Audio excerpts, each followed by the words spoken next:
I'm here with a mentor and music consultant for hip hop artists, Sauce, an individual who's a journalist, curator of content, marketing, and the founder of Sauce from Veli TV. How are you doing today? I'm pretty good, can't complain at all. It's another day.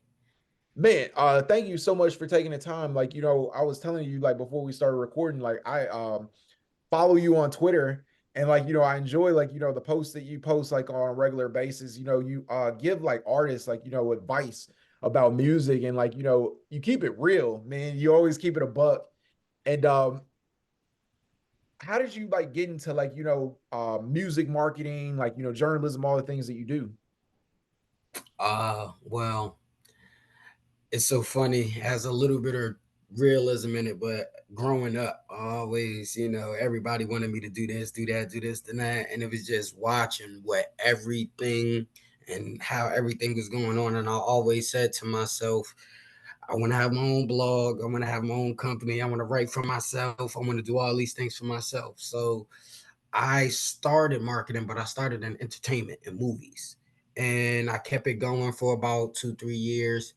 I wound up getting a few 100,000 followers on social media, and I used to promote music all the time and stuff. And even though I used to do the music, the entertainment marketing and with the movies and stuff, it's definitely different with the music. And I was like, wow, I could do this too. And it just clicked. And it was like, man, once I jumped into music, it was just off to the races. And then I say about 5 years after, no, about 4 years after that, I just jumped into the whole journalism because it's like I'm doing my own marketing. Now I need to be doing my own journalism and, working on my craft, working on the skills. So Oh, that's awesome. Like I didn't even know like, that you used to market films. That's really really incredible. What was some of the films that you were working on?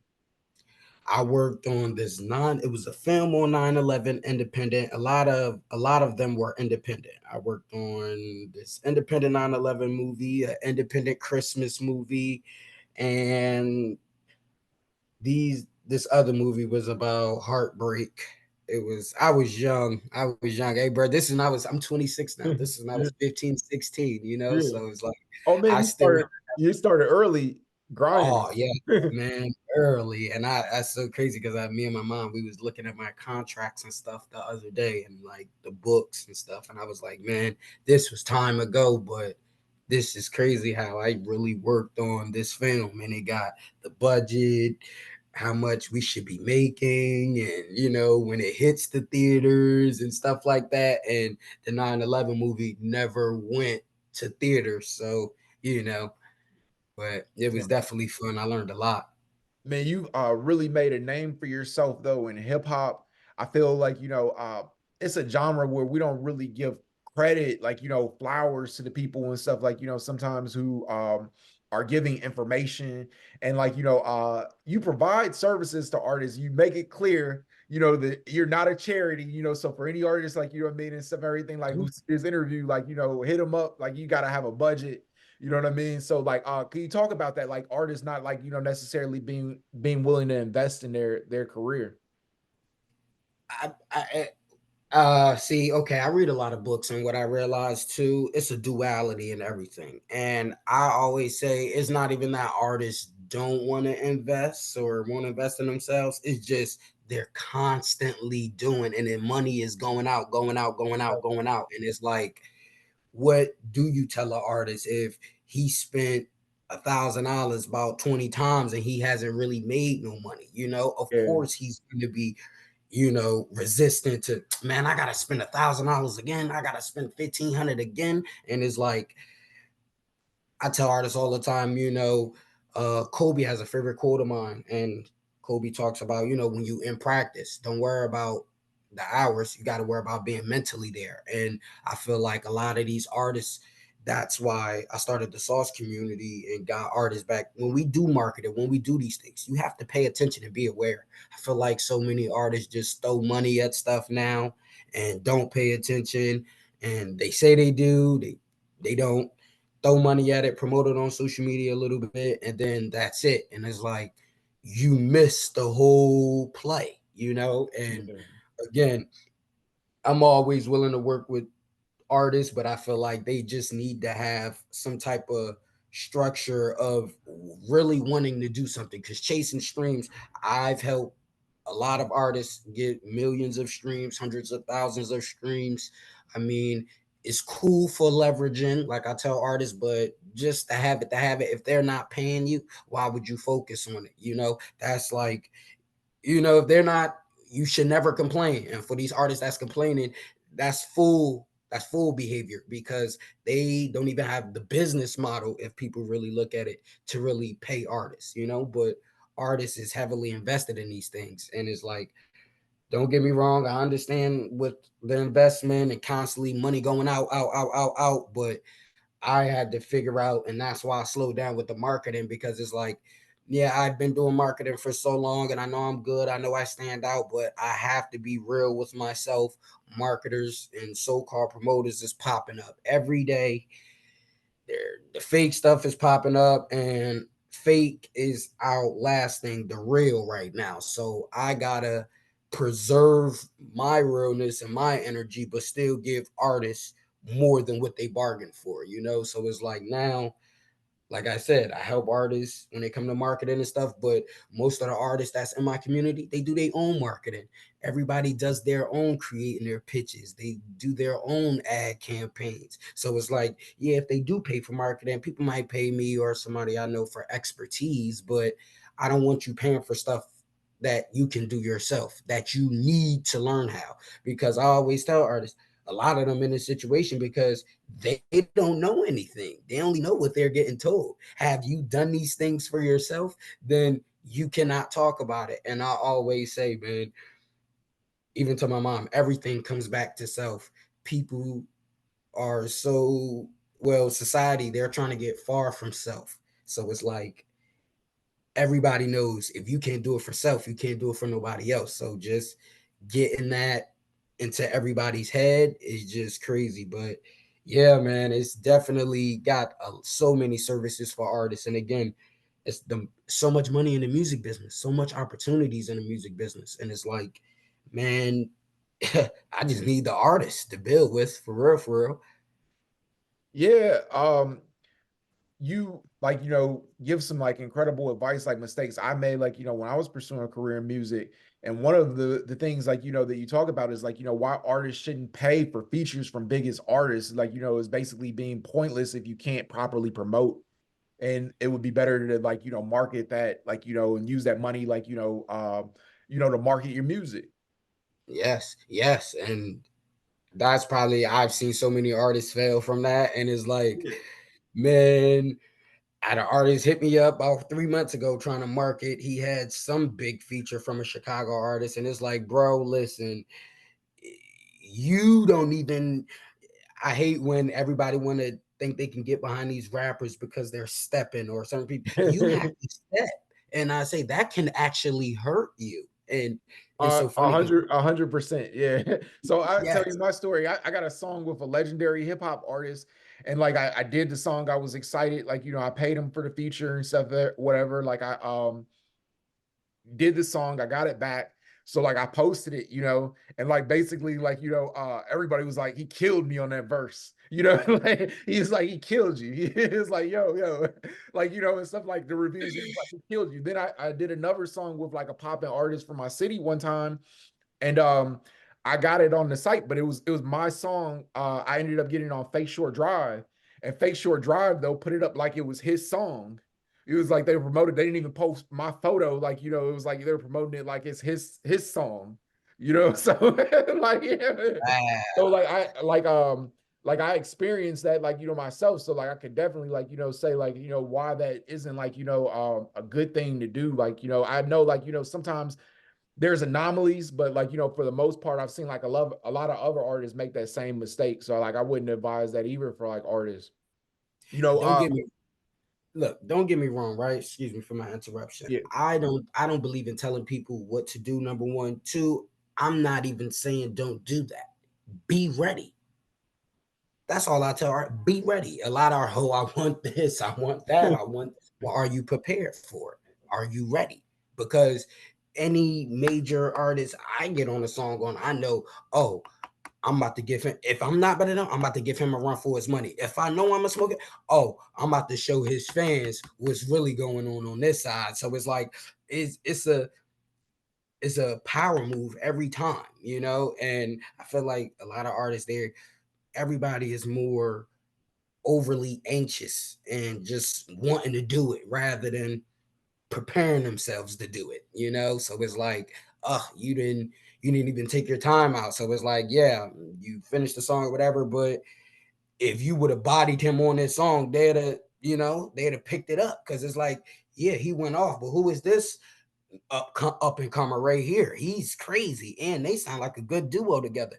Now people want more music from y'all, you know. So it's like, you being ready, you never know. And I feel like because artists is not ready most of the time, they get the short end of the stick of a lot of shit, you know. But it comes from being not ready. 100%.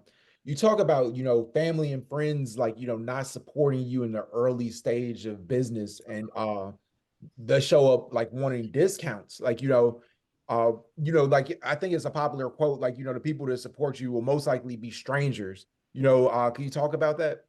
Oh man, I tell people all the time, man, when it comes to probably, okay, help me to little money here and there. Okay, I've received a little money here and there, because I ain't gonna say nothing. But when it comes to like very real actual support, people don't even know what I do, you know, because it's one of those things. And even as I was growing up or whatever, I was always confident about what I can do, but people not so much. So the minute I start telling people what I do and certain things or whatever, and I don't know, people just like I'm lying or whatever. I don't know. I just stopped talking, you know? I literally stopped talking, and I'm not really the explain myself type. I'm gonna just do it, you know? So it's like now, yeah, my brothers and people see, a lot of people see what I do, and they like, oh, yo, you smart. Oh, I want to work with you. I want you to do this. And oh man, you wouldn't even believe what it's like.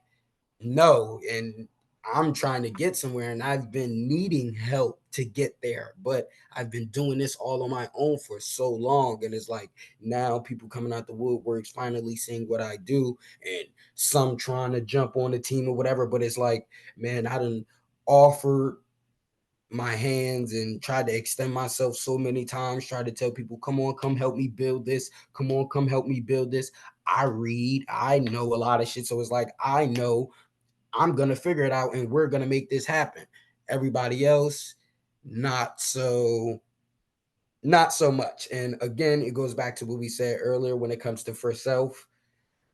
I didn't see it then, but I see it now. A lot of people wasn't like that with themselves, so I couldn't expect them to be like that with me, you know. So I stopped taking stuff personal when I was, about 22, 23, 24, and it is what it is. I've been going with it, but definitely the discount stuff. I had people, man, I done tried to help, and I tried to get them to build. Now they're asking me for discounts, friends, all types of stuff. Like, man, you could have been a part of everything over here, performances, licenses, published everything over here, but you wanted to go.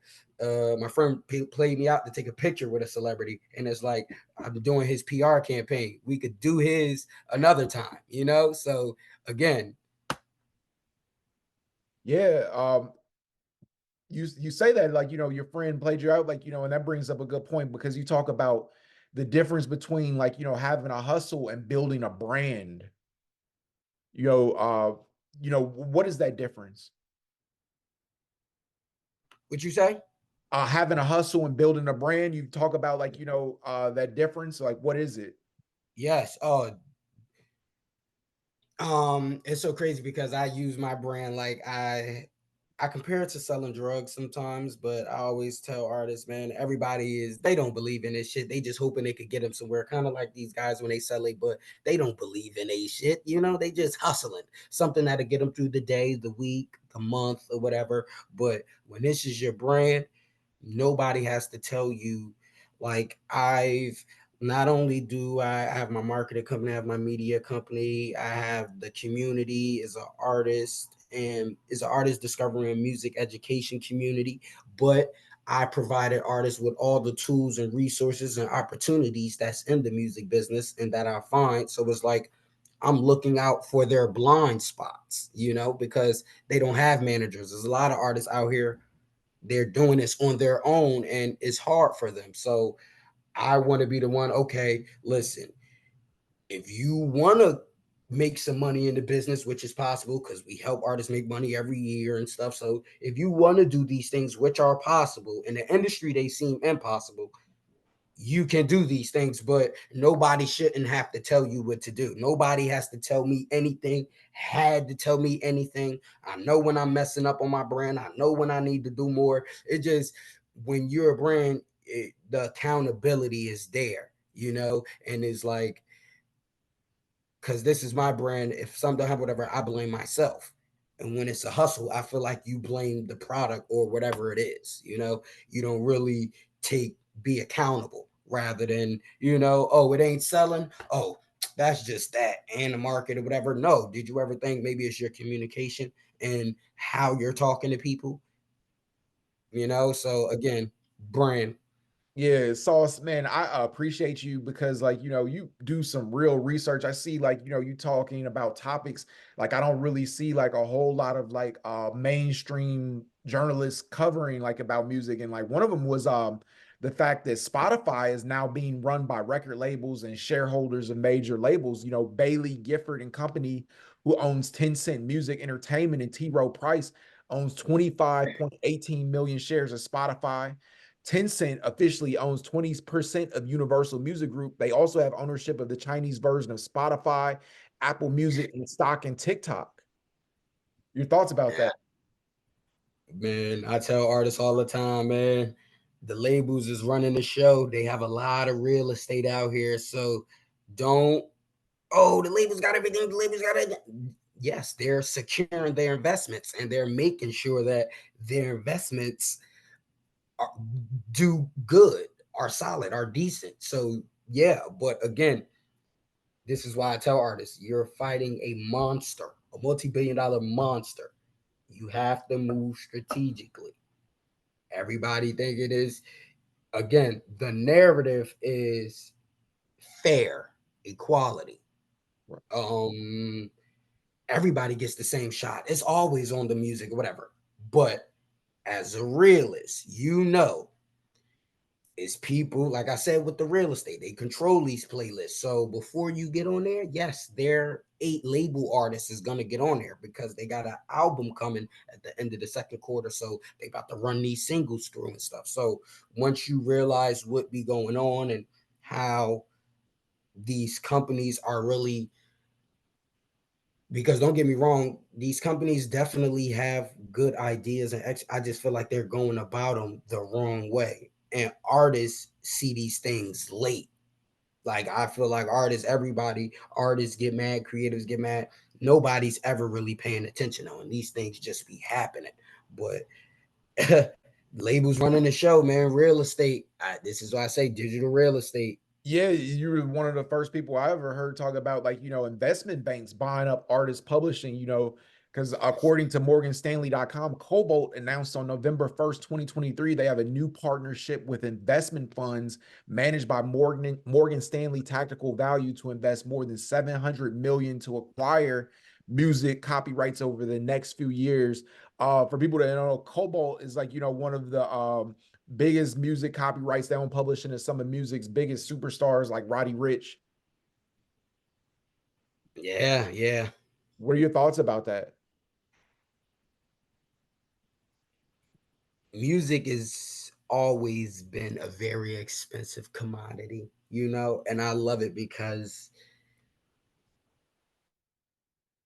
people, because I feel like so many people has been sucked in with America's juice and, fall into every narrative they throw out there. But it's definitely one of those things to where music is powerful and music is very, very profitable.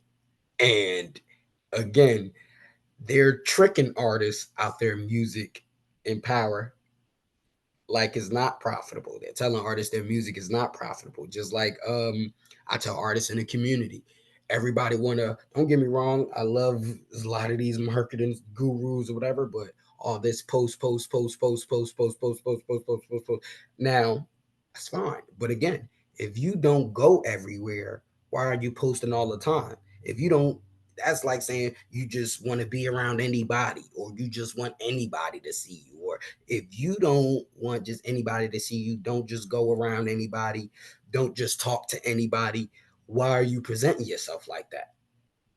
Because now you're presenting a false image, you know. But again, they're falling into these narratives, and that is a narrative that they fall in. I tell them, in music, if you're creating high quality music right now and you're doing it consistently, oh my God, yes, you're worth a lot. Yes, your music is worth a lot. Your catalog is worth a lot. You know, of course, they're going to tell you it's not, but as they're telling you it's not, they're getting it. That's what type of society we in. They're going to tell you, oh, yeah, that's not good for you. But would you like to trade it, or would you like to give it up? They want it, but it Right. ain't good for you, but they want it. And it's like, is y'all not paying attention? They want this music out here. What's next for you, Sauce? Oh man, we trying to do the Sauce Festival in the crypto metaverse. I have Sauce from Veli TV. I slowed down last year when it came to journalism and covering music because I was so much on marketing, but I stopped marketing till next year, third quarter, and now I'm just trying to get back on the media side of things. And when it comes to media, like all these other outlets, I always say we stand out. We promote new creatives and new artists every single day. So just like these outlets, they share pictures of all these celebrities. No, we share pictures of rising stars, you know? So again, I'm just working on how to really build that out. Cause again, I'm a one man army running about 4 or 5 companies, a community, hundreds of artists. So it's like time, definitely time management, but doing more for artists, man. And I just want people to really get paid, more opportunities. You know, I just want to do more, have more fun. Most definitely, man. Sauce, I really appreciate you taking the time and I cover like, music artists as well. Like, tap me in, like, with some of the up and coming artists that you find. Like I love to like, interview them or like, write blogs about them. So it was very like, enlightening speaking with you, man. And I appreciate you for taking the time. Thank you, man, and I appreciate you for just summoning me. You know, a lot, not too many people summon me because I'm not trying to be seen in a way, you know. I'm more of in here with mine. So the people who reach out and come find me, yes, it's always a conversation to be had. But you know, again, like I'm not just beat to be having conversations because you know most of the music industry. I tell people all the time when it comes to journalism, I'm not building my career around a bunch of drug addicts and creeps. So it's people who are doing that and like hoping they go far. Then when these stuff come out the woodworks and the blue, everybody is against it. But it's like you lean on this to get a career. Now you want to turn on it, and it's just that energy, you know. So I could tell you have good energy, and Thank you, man. I appreciate that. Thank definitely, you, man, I Sauce, appreciate man. you. Yeah, anytime, man. Like, I appreciate you Definitely, man. Yes, contact me, man, and whenever you need me, man. If you need something, hit me. I could definitely make it happen for you. for sure. Definitely.